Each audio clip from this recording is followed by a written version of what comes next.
My son's wife tried to put me in a nursing home until the banker slipped me a secret file. That late afternoon in Columbus, Ohio, the sunlight fell soft and golden over the rose garden I tended for nearly 4 decades. My name is Margaret Cole, 72 years old, a widow and a retired nurse. This little house wasn't just wood and brick.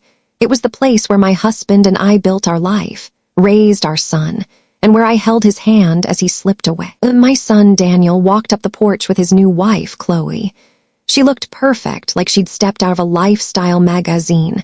Light blue dress, polished smile, every move rehearsed. But I had lived long enough to recognize the kind of smile that hides sharp teeth. "Mom," Daniel began gently. "Chloe and I were talking. Maybe it's time you thought about somewhere with more care. A senior residence, you know, with doctors on call. Just for your comfort." Chloe slid her hand onto his arm and leaned closer, her voice sweet but her eyes cold as glass. "We only want what's best for you. This house is too much for one person.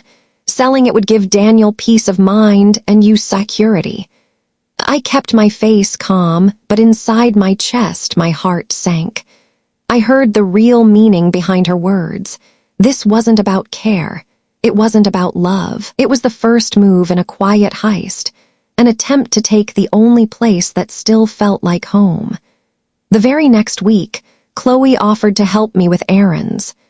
She insisted on driving me to the bank, smiling like she was doing me a great kindness. Daniel was working a late shift, so it was just the two of us.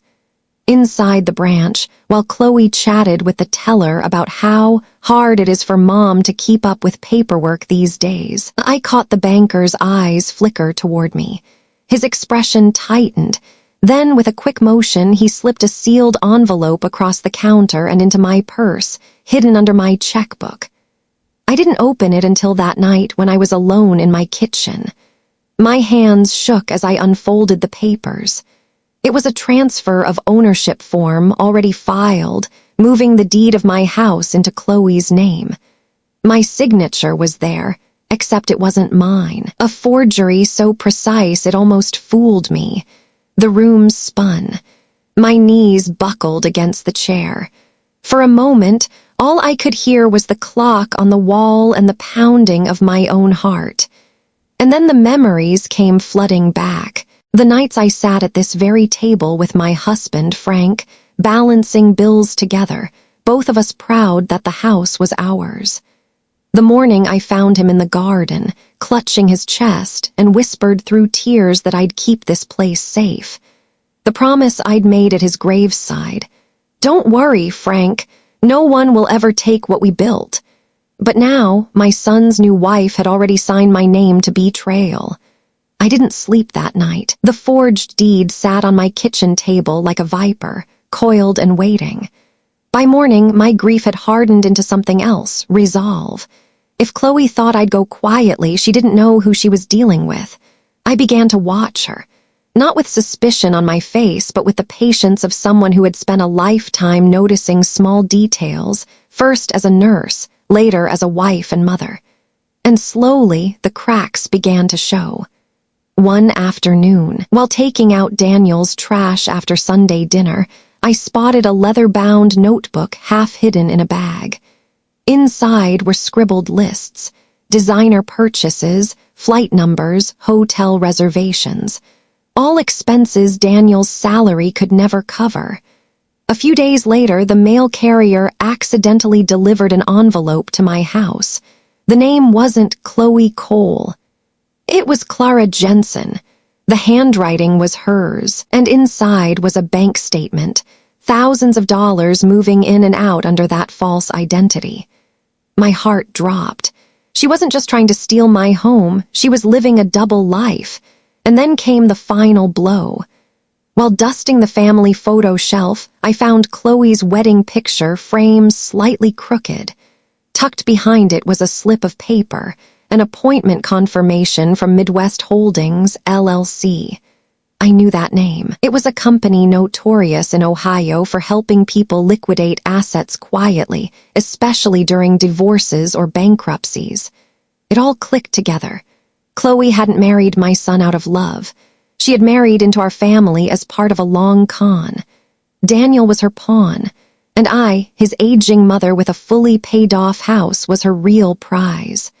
I didn't confront Chloe. Not yet. A woman like her thrived on drama. She wanted me to lose my temper so she could twist it, make Daniel believe I was confused or jealous. No, I had raised a son, worked hospital night shifts, and buried a husband. I knew the value of patience. So I smiled at her at the dinner table, thanked her when she offered me rides, even let her call me Mom with that syrupy voice. But every smile of mine hid a step in the plan I was building. First, I called Mr. Adler, the attorney who had handled Frank's estate. He'd known my family for 40 years. When I laid the forged deed on his desk, his face tightened. "This isn't just fraud, Margaret. It's premeditated theft. Keep gathering. Don't tip your hand." Second, I went to the bank quietly and asked for copies of every transaction tied to Chloe, or Clara Jensen, as her other name showed up. The banker, the same man who'd slipped me the envelope, leaned in close and whispered, "You're not the first person she's done this to." Third, I started keeping a private binder. Every receipt, every envelope, every odd phone call Chloe took outside. Even her sudden book club meetings on Thursday nights, which, thanks to a friend at the library, I discovered didn't exist. And the whole time I played my role. I let Chloe believe she was winning. But in truth, every step she took deeper into her scheme was one step closer to the trap I was setting. I was no longer just Margaret Cole, the widowed nurse. I was a mother defending her home, her son, and her promise to her late husband, and Chloe had no idea that the quiet woman smiling across the table was about to become her downfall. It was my 73rd birthday. Chloe insisted on hosting a family dinner at my own house, decorating the dining room with balloons and flowers she'd charged on Daniel's credit card.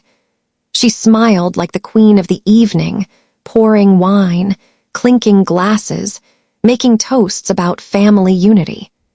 Halfway through dessert, she cleared her throat and rose to her feet. "We have wonderful news," she announced, her eyes sweeping across the table. "Margaret has decided to move into a senior community. Daniel and I will be taking responsibility for the house to make sure it's properly cared for." The table erupted with polite applause and congratulations.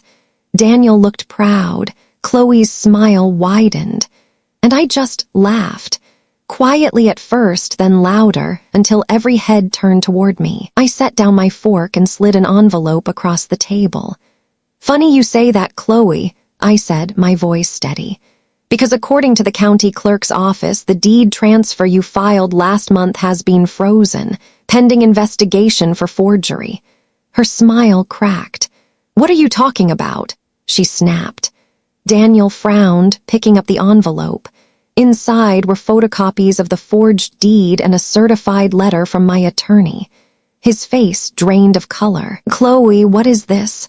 I don't know," she stammered, her voice rising.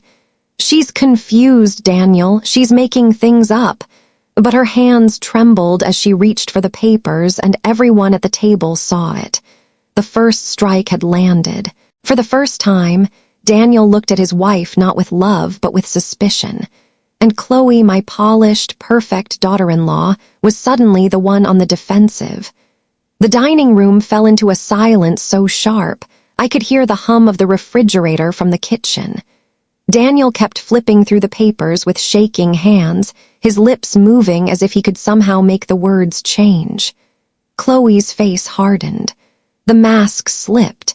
Gone was the sweet daughter-in-law with her perfect smile. What sat across from me now was a predator cornered. She slammed her wine glass onto the table, red spilling like blood across the white cloth. "You miserable old woman," she spat, her voice trembling with rage. "You think you can ruin my marriage? You think you can stand in the way of me and Daniel having a real life?" "Chloe," Daniel's voice cracked. "What are you saying?" I'm saying your mother has been poisoning you against me since the day we met. She whirled on me, her finger stabbing the air. She's jealous, bitter, too stubborn to admit her time is up. That house should have been ours months ago. Gasps erupted from around the table. Chloe didn't notice she was unraveling. You don't deserve that house, Margaret. You don't deserve the life you cling to like some selfish child. Daniel is my husband, and everything he has, everything you have, will be ours. Do you understand me? Ours. Her words echoed against the dining room walls, raw and venomous. Daniel dropped the papers like they burned his hands. His eyes darted from me to her, as if seeing both of us for the first time. Chloe, he whispered, his voice breaking. Tell me you didn't do this. But Chloe couldn't go back, not after revealing her true self. She stood there shaking, chest heaving, realizing too late that the web she'd spun had just collapsed in front of everyone. And I sat perfectly still, my hands folded in my lap, watching her rage burn through the last of her lies. The breaking point had come, and now justice was closer than ever. Daniel sat frozen at the table, torn between disbelief and horror. Chloe's chest heaved as she realized what she'd just revealed in front of a room full of witnesses. That was my cue. I reached down beside my chair and set a thick leather binder on the table. The sound of it landing echoed like a gavel. Daniel, I said evenly. For months I've been told I was jealous, confused, even senile. But here's the truth. I opened the binder. Page after page slid into the light, photocopies of forged checks, the second identity under the name Clara Jensen, bank statements for luxury hotels, even the appointment slip from Midwest Holdings, each piece of evidence neatly organized, labeled undeniable. The color drained from Daniel's face. Chloe lunged forward, trying to snatch the binder, but before she could, two men stepped out from the kitchen doorway. My attorney, Mr. Adler, and Detective Ruiz from the County Fraud Division, whom I had invited hours earlier. Evening, Mrs. Cole, the detective said with a nod, then turned to Chloe. We've been waiting for you to show your hand. The room erupted. Chloe shrieked, knocking over her chair, screaming that it was all lies. But the detective calmly laid the warrant on the table. Mr. Adler slid the forged deed across to him like a final nail in her coffin. Daniel whispered, "Oh my God!" Chloe's eyes darted around the room, desperate for an exit, but there was nowhere left to run. You plan to steal everything from me, I said, my voice steady but sharp. My home, my son's life, even the memory of my husband. But you forgot one thing, this family doesn't break that easily. The detective snapped the cuffs on her wrists. Chloe thrashed, her voice rising in a screech. You can't do this. That house was supposed to be mine. You'll regret this, old woman. But as they dragged her out, her words carried no power anymore. For the first time in months, Daniel turned to me, not with doubt, not with anger, but with tears. Mom, he whispered, I'm so sorry. The trap had snapped shut. Justice, at last, was mine. 3 months later, I sat in the county courthouse, my hands folded tightly around the armrest as the judge delivered his ruling.